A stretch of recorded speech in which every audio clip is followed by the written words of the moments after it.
Hi, here's a video to make some porridge bread. In terms of ingredients, and I can list these after recording the video. Utensils wise, first actually a fork and a large spoon, one bacon tin, so something like this, kind of a pound or so times a weight. 500 grams of yogurt, so you can use lactose free, gives it a better golden colour, or this kind of 1.5% one that I got from Aldi, so a bit of fat I think is better, but maybe not too much just in terms of getting results. 2 tablespoons of rapeseed oil or olive oil, so I've actually borrowed from the Operation Transformation recipe and I find the olive oil works, so I'm just going to go with that. And 2 or so containers of gluten-free porridge, and when I say containers, so the ratio is 2:1, so you just use this. So the beauty of this, you don't have to weigh anything, you just have to make sure you have enough porridge and you don't run out.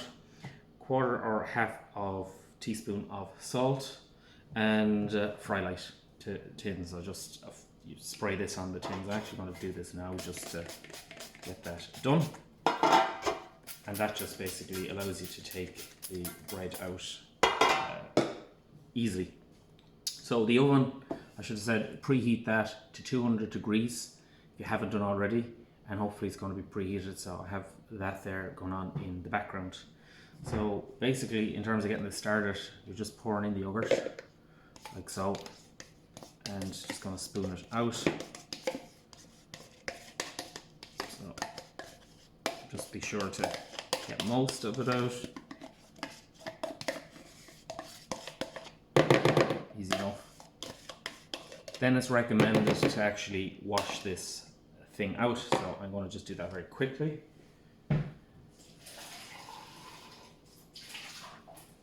So we've washed this out here. We're going to add in porridge, gluten free, why not? This gives more options to more people. So I've filled it almost to the top, not quite, so you can probably just see it there. So we're going to do that on the double. And before I do that, actually, I ought to add in the egg. So almost forgot. And it doesn't matter, sometimes I forget to add the egg in, you can just do it after. You have to mix it a bit carefully, so get rid of this. And stir in the egg with a spoon or fork.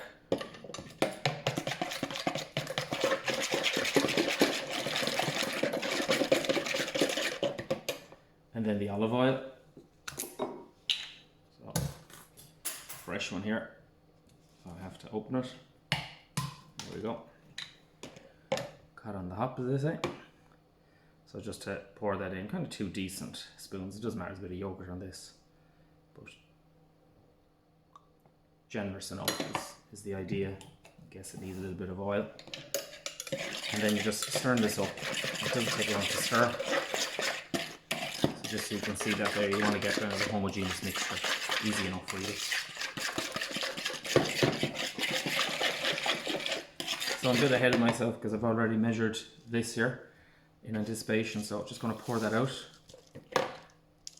and then we want to do the same again a second time. So again, just measure out the end of the porridge. So Flavins is fine, you can get Cavans in Aldi for €2, and half the price, or whatever works. So fairly simple, as long as you don't knock everything over. You're just clearing that out, so it's 2:1, so that's the easy bit there in terms of remembering. Beauty of it then is there's no real measuring if you kind of follow this, and the mixture will fit into the bread tin really nice as well. So hats off to whoever came up with this recipe that I'm just modifying here. It's giving that a good mix here, as you can see here. And it doesn't take long for the thing to fold in at all. Continue to stir that. Then, not to forget the baking soda. So I'm just going to put in a spoon of baking soda. So important not to have too much lumps. If you have too much, it'll probably taste baking soda. So what I'm going to do is just put in 1 spoon there first. Just put that back and just knead it in a little bit. Just push this here so you can see. just get it kind of, again, homogeneous into the mixture. So I have one side done, and then I'm going to just sprinkle some here on the other.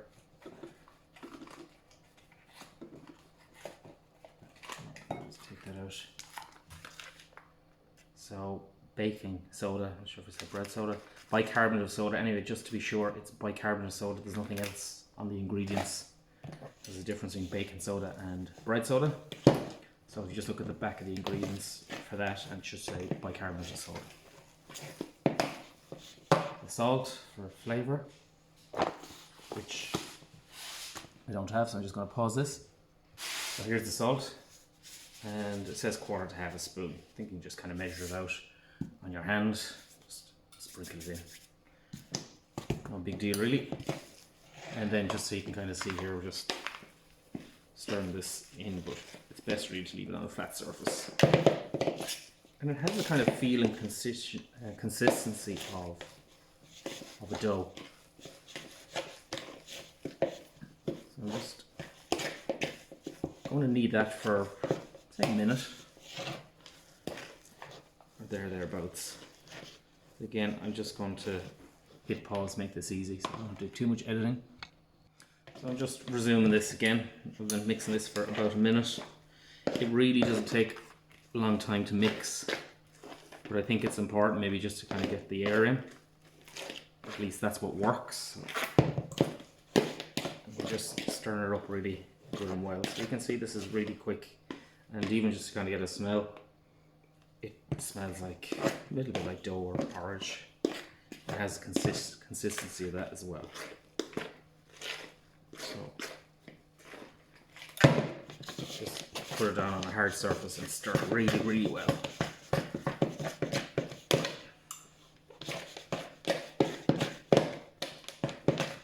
So even though I've paused this video here, you don't really have to pause, so I'm going to deliberately just go a little bit longer.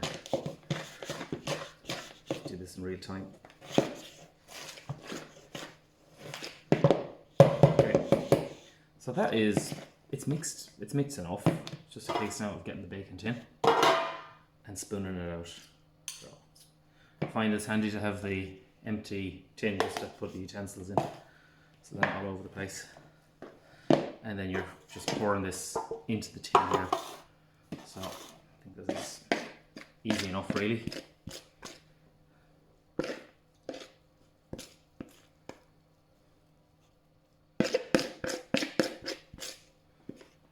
Just pour that in nice and gently.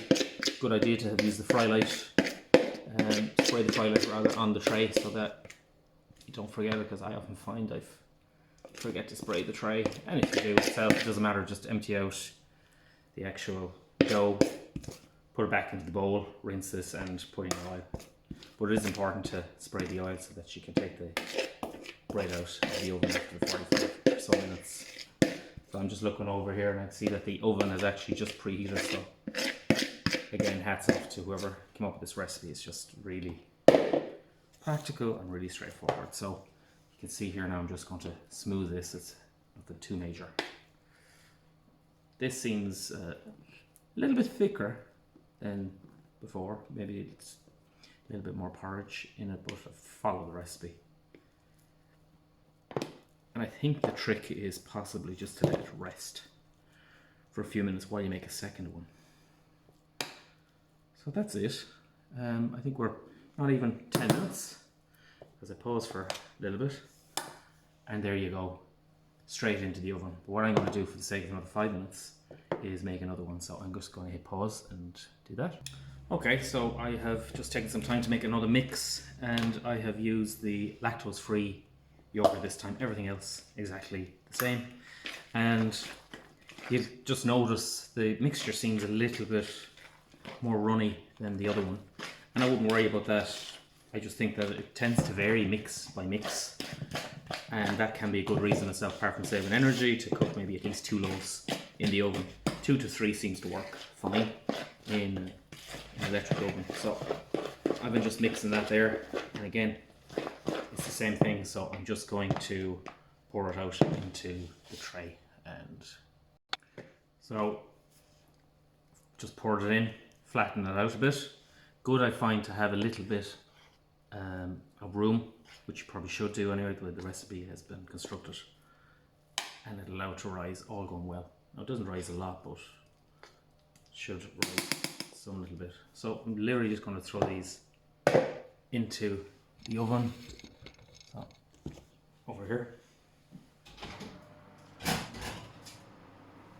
and set a timer. Just close that.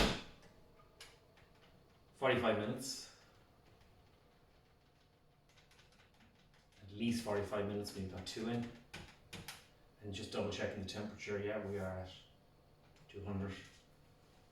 And come back to you when it's done at that stage. Okay, so we're back here again, and time is almost up. So I'm just going to check, and you can see they're really nice, and both of them have actually risen. So I'll just take them out now. So I've just taken these out of the oven and just give them a bit of a shake. You might need a knife, but in this case I don't, because the Frylight has done the job. Keep a kind of a wire tray here for just after as well. You're going to need that in about 5 minutes. And just turn that up like that. Same with this. Second one, so we just want to crisp it more because it's actually a bit soft here. But up to yourself really. Just throw them back into the oven very quickly. And just set a timer then for something like 3 minutes. So I'm just going to do that and I'll come back to you then. So I've just checked these. They don't even need the 4 minutes. You can kind of touch this now, it's really crispy. I'm just leaving them on a tray there to settle. I'll just turn off my oven. Close that up, and then just so you can get a nice look at that. So I think fairly happy with that. That worked out well. Couldn't have planned it better. So that's really it. So enjoy, and let me know how you get on. Cheers.